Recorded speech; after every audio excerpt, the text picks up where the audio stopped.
Dans le but de créer la plus grosse base de données d'intégrales sur YouTube, je me suis donné un défi. Calculer 100 intégrales en un mois. Et ça, c'est la 56e intégrale.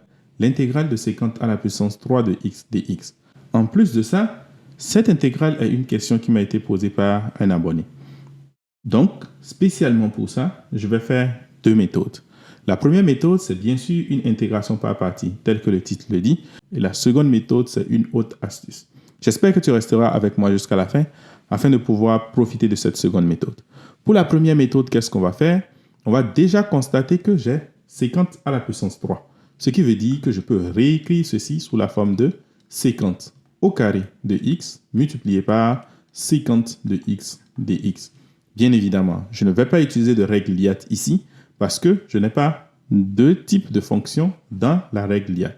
Ici, on n'a que des fonctions trigonométriques, donc impossible d'utiliser la règle liat. Maintenant, laquelle des deux fonctions est-ce qu'on doit dériver et laquelle est-ce qu'on doit primitiver?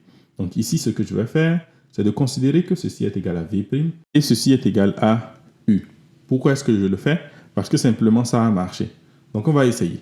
Donc, on va commencer par u qui est égal à 50 de x et v' qui est égal à 50 au carré de x. Une autre raison, c'est parce que c'est plus simple. Donc, en effet, si je continue, je vais voir que u', donc la dérivée de 50, ça va me donner quoi? 50 de x multiplié par tangente de x. Et la primitive de 50 au carré, c'est égal tout simplement à tangente de x. Donc, j'utilise la règle d'intégration par partie, c'est-à-dire l'intégrale de 50 à la puissance 3 de x est égale à 50 de x multiplié par tangente de x moins l'intégrale de le produit de ces deux, 50 de x multiplié par tangente au carré de x dx. Et là, j'ai une intégrale trigonométrique. Comment est-ce que je peux intégrer cela? Je vais regarder les exposants de 50 et de tangente. Si l'exposant de 50 est pair, alors je dois poser que u est égal à tangente. Si l'exposant de tangente est impair, alors je dois poser que u est égal à 50. Mais si aucun des deux n'est vérifié, là, je transforme toute mon intégrale en forme de 50.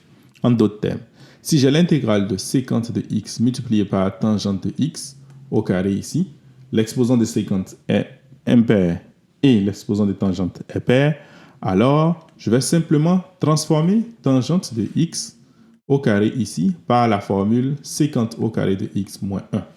Ce qui va me permettre donc d'avoir tout simplement l'intégrale de 50 de x facteur de 50 au carré de x moins 1 dx. Je développe, ça me donne l'intégrale de 50 à la puissance 3 de x dx moins l'intégrale de 50 de x dx.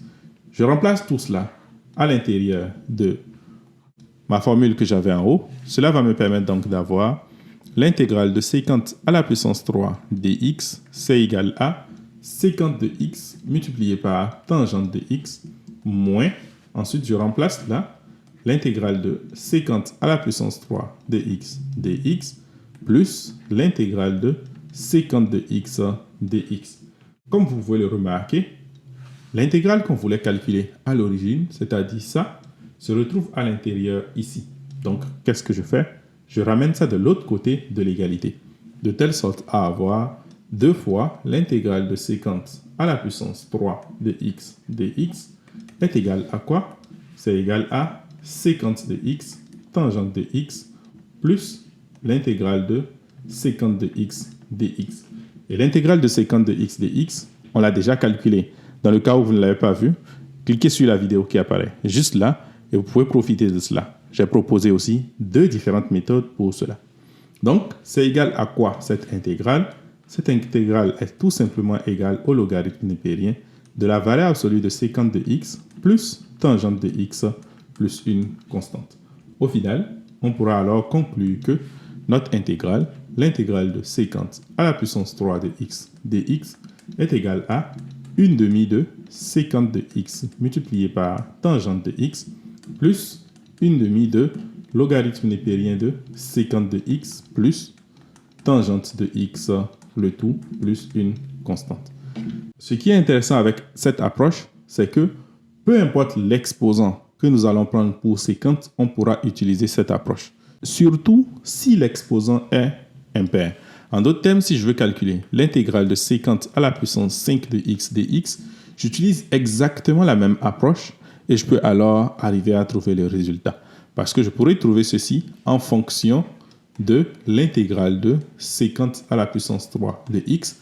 Et puisque je connais la valeur de séquente à la puissance 3 de x, je peux trouver le résultat qui est là. Super. Et ça, c'est pour la première méthode. La seconde approche consiste en quoi? Donc, je vais mettre directement ici deuxième méthode. Et cette approche se base sur une identité trigonométrique une fois encore.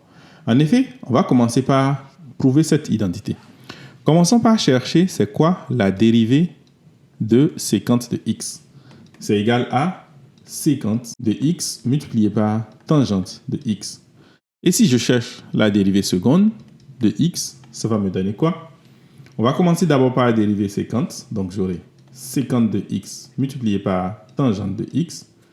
Et on multiplie ensuite par tangente, donc tangente au carré de x, plus, on va dériver maintenant tangente. Donc la dérivée de tangente, c'est séquente au carré, ce qui va me donner tout simplement séquente au carré de x, multiplié par séquente, ce qui fait que l'exposant devient 3. Et dès que je remplace ceci par sa formule en fonction de séquente, c'est-à-dire séquente au carré de x moins 1, j'obtiens quoi? J'obtiens que ceci est égal à séquente à la puissance 3 de x moins séquente de x plus séquente à la puissance 3 de x. On dira alors que séquente, que je dérive deux fois, est égal à 2 fois séquente à la puissance 3 de x moins séquente de x. Ou encore, tout simplement, séquente à la puissance 3 de x est égal à séquente dérivée 2 fois de x plus séquente de x. L'intégrale de séquente à la puissance 3 de x dx est alors égale à quoi? C'est égal à l'intégrale de séquente dérivée 2 fois de x dx plus l'intégrale de séquente de x dx. Est-ce que vous voyez déjà où est-ce que je viens? Ceci, je peux le calculer. C'est tout simplement égal à séquente prime de x. Et ceci aussi, je connais cela. C'est égal à quoi? Logarithme népérien de séquente de x plus tangente de x plus une constante. Il faut faire attention, il y a une petite erreur ici. En effet, c'est 2 fois l'intégrale de séquente à la puissance 3 qui est égale à ça. Et je connais la valeur de séquente prime, c'est ça qui est ici.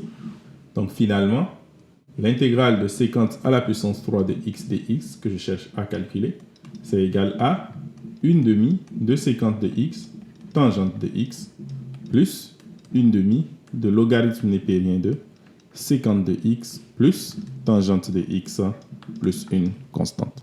On a vu le calcul de l'intégrale de séquente à la puissance 3 de x dx. Mais que pensez-vous de l'intégrale de tangente à la puissance 4 de x dx? Si vous voulez voir cela, cliquez sur la vidéo qui apparaît juste là.